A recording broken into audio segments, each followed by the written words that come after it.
তো আমরা এই সূরার মধ্য থেকে যে মূল পয়েন্টসগুলো শিখতে পারলাম সেটা এক বাক্যে বলে এক নজরে বলে শেষ করছি। প্রথম থেকে যদি আসেন, যে প্রথমত এটা সামাজিক সূরা, শিষ্টাচার শেখাবে, আদব শেখাবে, ভদ্রতা শেখাবে এবং ইসলামিক সমাজ ব্যবস্থার কাঠামোটা শেখাবে। প্রথমত জীবনের কোনো ক্ষেত্রেই আমাদের উচিত হবে না আল্লাহ এবং তার রাসূলের সামনে যাওয়া। যেখানে আল্লাহ এবং তার রাসূলের বিধান চলে আসবে, ফুল স্টপ, আত্মসমর্পণ, এর নাম ইসলাম। এরপর আল্লাহ পাক বলেছেন কি, কণ্ঠস্বর উঁচু করো না। মানে নবী সাল্লাল্লাহু আলাইহি ওয়াসাল্লামের কণ্ঠস্বরের উপর কণ্ঠস্বর উঁচু করো না, এটা দিয়ে আল্লাহ বোঝাচ্ছেন যে জীবনের কোনো ক্ষেত্রেই তার সুন্নতের এগেনস্টে যেও না এবং আল্লাহকে ভয় করো। যদি তোমরা নবীর কণ্ঠস্বরের উপরে কণ্ঠস্বর উঁচু করো, তার সুন্নাহকে বাদ দিয়ে অন্য কোনো সুন্নাহ ফলো করো, তাহলে তোমাদের সব আমল বিনষ্ট হয়ে যাবে, তোমরা টেরও পাবে না। এরপর আল্লাহ পাক বলছেন, যারা কণ্ঠস্বরকে নিচু করে, মানে আনুগত্য প্রদর্শন করে, সুন্নাহ মেনে চলে, নিজের মন গড়া আদর্শে চলে না, আল্লাহ পাক এই মানুষগুলোর কলবের মধ্যে আল্লাহর পক্ষ থেকে তাকওয়া ঢেলে দিবেন। যেই তাকওয়া কিন্তু আল্লাহর কাছে সম্মানের একমাত্র মানদণ্ড। আর তাদের জন্য থাকবে ক্ষমা এবং মহান পুরস্কার। এরপর আল্লাহ পাক বলছেন, বেদুইনরা যদি ঘরের পিছন থেকে না ডেকে সবর করতো ভালো হতো।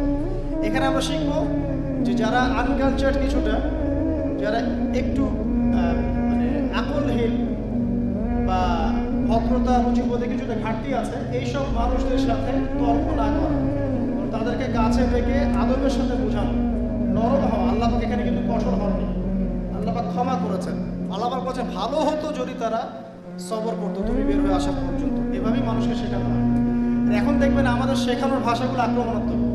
আমরা কাউকে কিছু শেখাতে গেলে আক্রমণ করি, আগে ব্যক্তিকে আক্রমণ করি, দলকে আক্রমণ করি। এভাবে শেখানো যায় না, এভাবে মানুষকে ইসলাহ করা যায় না। মানুষকে ইসলাহ সংশোধন করতে হলে নরম হতে হয়, তার ভুলটাকে প্রাইভেটলি ডেকে শুধরে দিতে হয়।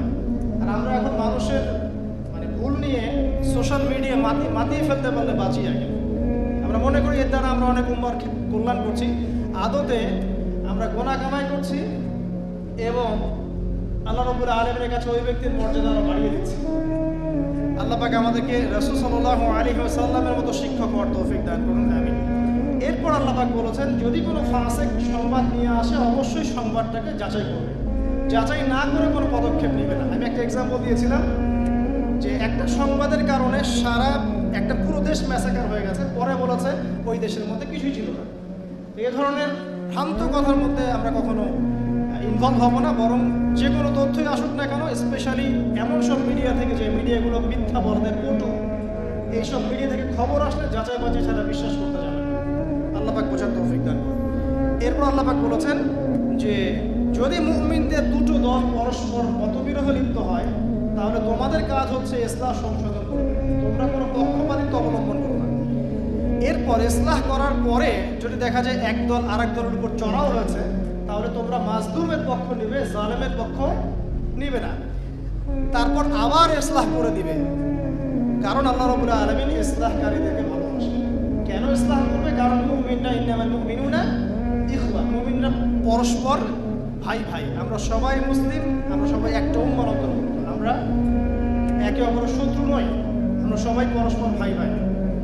এবং তোমরা মুমিনদের মধ্যে ইসলাহ এবং সংশোধন করো, এতে করে আল্লাহ পাক তোমাদের প্রতি রহম করবে। এরপর আল্লাহ পাক বলেছেন যে কোনো মুসলিম কম যেন অন্য মুসলিম কমকে আন্ডার এস্টিমেট না করে, কোনো ব্যক্তি যেন অন্য মুসলিম ব্যক্তিকে আন্ডার এস্টিমেট না করে।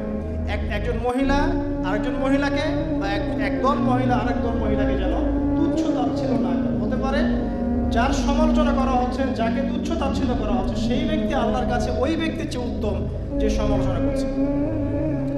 এরপর তোমরা একে অপরের দোষ অনুসন্ধান করবে না এবং তোমরা পরস্পরকে মন্দ নামে ডাকবে না। যদি ডাকো এটা হচ্ছে একটা ফাসেকি কাজ, যদি তওবা না করো তাহলে তুমি জালেম হয়ে যাবে। তারপরে আল্লাহ পাক বলছেন ইজতানিবু কাসীরাম মিনাজ যান, বেশি বেশি ধারণা করা থেকে দূরে থাকো, ধারণার বশবর্তী হয়ে কাজ করো না। ইন্না যান্না লা ইউগনি মিনাল হাক্কি শাইআ, কারণ যান্না মানে যেটা ধারণা, এটার সাথে সত্যের কোনো সম্পর্ক নাই। ধারণা সত্যকে পরাজিত করতে পারে। তো তোমরা বেশি বেশি ধারণা করবে না, বরং ওই যে খবর যাচাই বাছাই করার মধ্য দিয়ে ডিসিশন নেবে। আর জাসুসি করো না, একজনের দোষ অনুসন্ধান করার চেষ্টা করো না, আল্লাহ পাক তাহলে ঘরের মধ্যে অপমানিত করে দিবেন। আর আর একজন আরেকজনে গীবত করতে যেও না। তোমরা তো পছন্দ করবে না যে তোমরা এক মৃত ভাইয়ের গোশত খাবে, তোমরা যেটা অপছন্দ করো। আল্লাহ পাক তওবা কবুলকারী, পরম দয়ালু। আল্লাহ পাক এগুলো থেকে তওবা করার আদেশ দিচ্ছেন। এরপর আল্লাহ পাক বলছেন যে হে মানব জাতি, পুরো মানব জাতি, তোমাদের মধ্যে অনেক পার্থক্য থাকবে ভাষা, রঙের ইত্যাদির। আমি তোমাদেরকে একজন পুরুষ একজন নারী থেকে সৃষ্টি করেছি এবং বিভিন্ন কবিলা দলে উপদলে বিভক্ত করে দিয়েছি, যাতে করে তোমরা একে অপরের সাথে পরিচিত হতে পারো, গর্ব ফখর করার জন্য নয়। ইন্না আক্রামাকুম ইনদাল্লাহি আতকাকুম, তবে তোমাদের মধ্যে আল্লাহর কাছে সবচেয়ে বেশি সম্মানিত সেই ব্যক্তি যে সবচেয়ে বেশি মুত্তাকি। আল্লাহর কাছে তাকওয়াই হচ্ছে সম্মানের একমাত্র মানদণ্ড। এরপর আল্লাহ পাক গিয়ে বলেছেন যে আরবরা বলে বেড়াচ্ছে যে তারা ঈমান এনেছে। আল্লাহ পাক বলছেন বলো যে তোমরা কেবল ইসলাম কবুল করেছো। ঈমান কখন আসবে? যখন তোমরা আল্লাহ এবং তার রাসূলকে পরিপূর্ণভাবে অনুসরণ করবে এবং কোনো সন্দেহ পোষণ করবে না এবং তার দ্বীনের প্রচার প্রসারের জন্য আল্লাহর পথে প্রচেষ্টা চালাবে। এই প্রচেষ্টা চালানোটাকে আল্লাহ পাক জিহাদ বলেছেন। এখানে জিহাদ কোনো সন্ত্রাসবাদের নাম নয়, কোনো জঙ্গিবাদের নাম নয় এবং কোনো রকম চরমপন্থার নাম নয়। দ্বীনের মেহনতের নাম, দ্বীনকে প্রচার প্রসার প্রতিষ্ঠা করার নাম। হতে পারে সেটা মাল দিয়ে, হতে পারে অর্থ দিয়ে, সম্পদ দিয়ে, হতে পারে নফসের সাথে কথা দিয়ে বা কলম দিয়ে, সব কিছু অন্তর্ভুক্ত। আল্লাহ পাক এটা বোঝার তৌফিক দান। হ্যাঁ, এর চূড়ান্ত লেভেল আছে। যদি দেখা যায় যে কুফাররা সব ঐক্যবদ্ধ হয়ে মুসলিমদের উপর আক্রমণ করেছে সামরিক, তখন প্রত্যেক মুসলিম তাদের আন্ডারে যারা যারা আছে, সেই সরকার, সেই প্রশাসন, তারা তখন কি করবে? তাদেরকে ডিফেন্ড করবে না?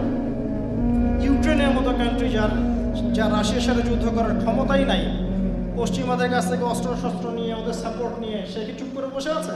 সে তার দেশের সার্বভৌম রক্ষা করার চেষ্টা করছে। যদি কোনো মুসলিম কান্ট্রির উপরে দেখা যায় বাইরে থেকে কোনো কুফাররা সরাসরি আক্রমণ করেছে, তখন মুসলিমরা প্রয়োজনে তখন ওই ডিফেন্ডও করবে, ওটাও তার অন্তর্ভুক্ত। তবে শুধু এটাই নয়, এবং চরমপন্থা সন্ত্রাসবাদ জিহাদের অন্তর্ভুক্ত নয়। এটা দ্বীনকে এগিয়ে নেওয়ার নাম, প্রচারের নাম, প্রতিষ্ঠার নাম, এবং এটা একটা ইবাদত। এরপর আল্লাহ পাক বলেছেন যে তোমরা কি আল্লাহকে দ্বীন শেখাতে চাও? তোমরা কি মনে করো যে তোমরা ইসলাম কবুল করে আল্লাহকে ধন্য করেছ? বরং আল্লাহই তোমাদেরকে ইসলাম কবুলের তৌফিক দিয়ে আল্লাহ পাক তোমাদেরকে ধন্য করেছেন। আর তোমরা যা করছো আল্লাহ রাব্বুল আলামিনের সব কিছুই দেখছেন। এই কথা বলে আল্লাহ পাক এই সামাজিক সূরাটাকে শেষ করেছেন।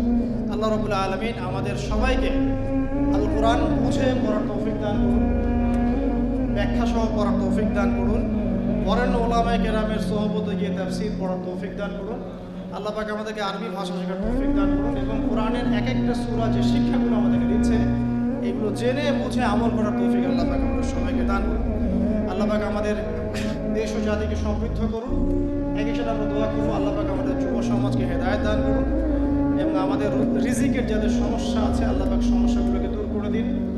আল্লাহ পাক যাবতীয় বৈশ্বিক ফিতনা থেকে আমাদের দেশটাকে আল্লাহ পাক হেফাজত করুন।